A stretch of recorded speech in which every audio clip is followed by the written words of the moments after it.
ধরা হয়েছে, এই দোকানদারদের ধরা হয়েছে।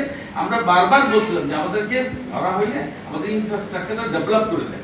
অর্থাৎ আমি যে ভ্যাটটা দিব, যেমন আপনি স্বপ্নতে গেলে আপনি কিন্তু ভ্যাট ছাড়া বেরোতে পারবেন না, আরঙ্গে গেলে ভ্যাট ছাড়া বেরোতে পারবেন না।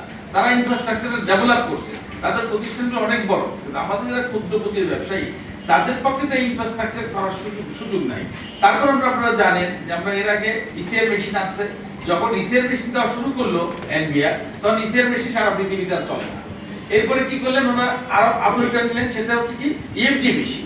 ইএফডি মেশিন যখন নিলেন, তখন ইএফডি মেশিন যখন আমাদের দেশে শুরু করলেন দেওয়া, তখন পৃথিবীতে ইএফডি মেশিনও এটা অকার্যকর হয়ে গেছে। এখন অটোমেশন শুরু হয়ে গেছে। এই যে আমাদের মানে পিছনে পিছনে চলা, পিছনে পিছনে ছোটা, এইটা আমাদের এনবিআরকে বন্ধ করতে হবে। আমাদের সিদ্ধান্তগুলো আপনি খেয়াল করে দেখেন, আমার পার্শ্ববর্তী দেশ যদি নেপালের কথা বলি, তারাও আমাদের জিডিপি কর জিডিপি আমাদের চেয়ে বেশি। কেন? তারা সেটা ডেভেলপ করতে পারছে, আমরা সেটা ডেভেলপ করতে পারি না। আমরা বারবার বলছি, দেখেন বাংলাদেশে প্রায় 3 লক্ষ বাজার আছে। এখন যদি আপনি হিসাব করে দেখবেন, কাঁচা বাজার মিলে 3 লক্ষ বাজার আছে বাংলাদেশে। এমন কোনো বাজার নাই যে বাজারে গেলে আপনি এই 10টা 5টা ট্যাক্স পে করতে পারবেন না, মানে যাচ্ছেন না।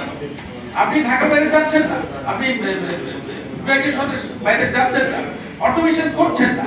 তো এইগুলো যতক্ষণ পর্যন্ত না করবেন, ততক্ষণ পর্যন্ত এই অভিযোগগুলো কিন্তু থাকবেই। ধন ধান পুষ্প ভরা আমাদেরই বসুন্ধরা। স্যার, আমাদের খেলার মাঠের দেয়াল ভাঙতে এসেছে।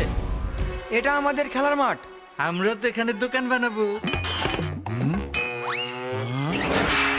কেমন দেয়াল? দেশের 1 নম্বর সিমেন্ট বসুন্ধরা সিমেন্টে তৈরি। দেশের 1 নম্বর সিমেন্ট বসুন্ধরা সিমেন্ট, প্রজন্মের বন্ধন।